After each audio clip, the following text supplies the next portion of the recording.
You guys start to finish how to get um, I'm about to do 6 grades in the grade book in a matter of a couple minutes. The trickiest part to this process is so what I'm going to show you how to do eliminates the need for you to click back and forth between screens and manually enter the grades. I'm going to show you how to make the computer kind of do it for you, if you will. The trickiest part to this is manipulating your Excel file. So let's get started in Schoology. I'm going to work in 7th period. I already have my category or my grades created in gradebook. So I'm going to export my Schoology gradebook. Don't click this one. It doesn't work, I don't think. Click gradebook as CSV. Okay. And it downloads. I'm going to go ahead and rename it. Because I need good descriptors for myself.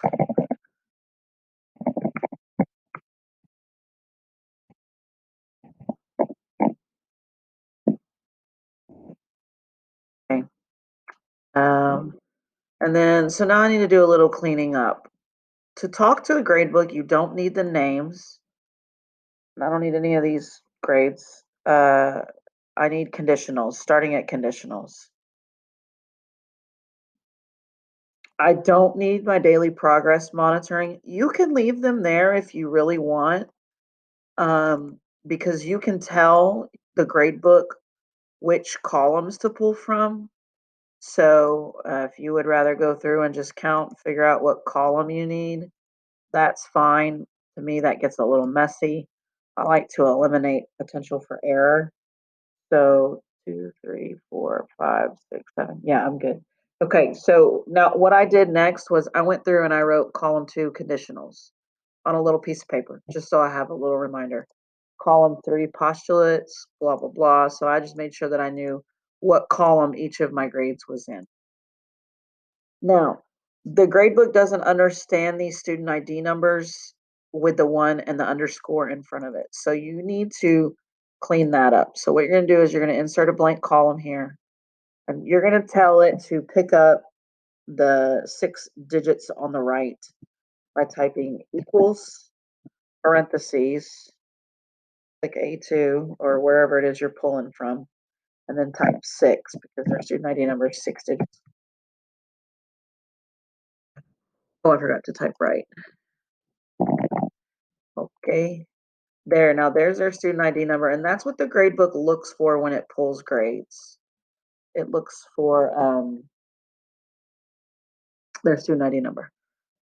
So now we're ready to, actually, what I like to do, again, just because I like my spreadsheet really clean, I like to delete this column. But before you can delete this column, you have to save your spreadsheet and close Excel and open it again.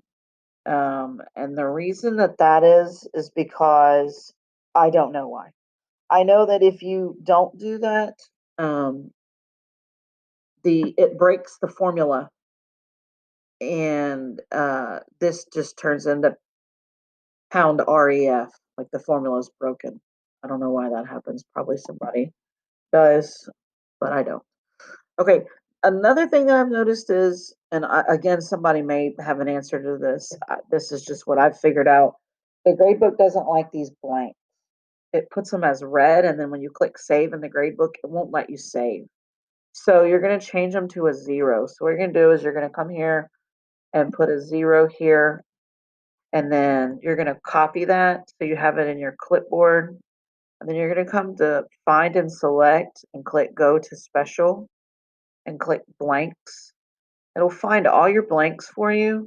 You can control V them and it turns them into zeros. And so now you're ready to import these grades into the grade book. So I'm going to go to my grade book. That's in my downloads. I want to put that in the right folder on my desktop. Again, I'm a little particular about these things.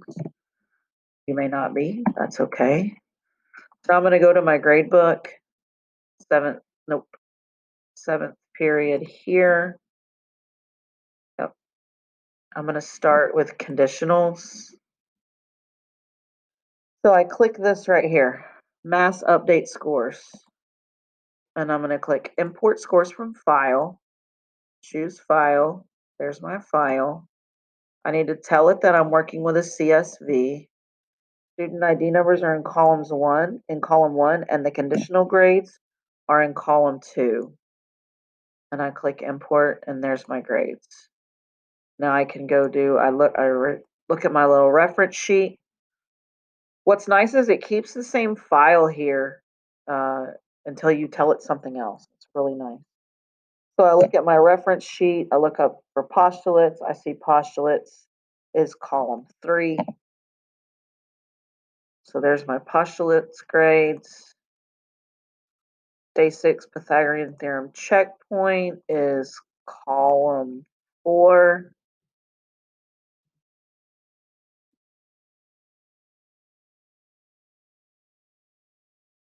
Day 7 distance formula is column 5.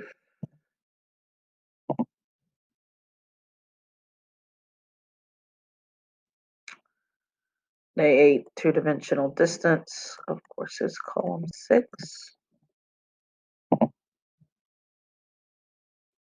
And Pythagorean adventure is column 8.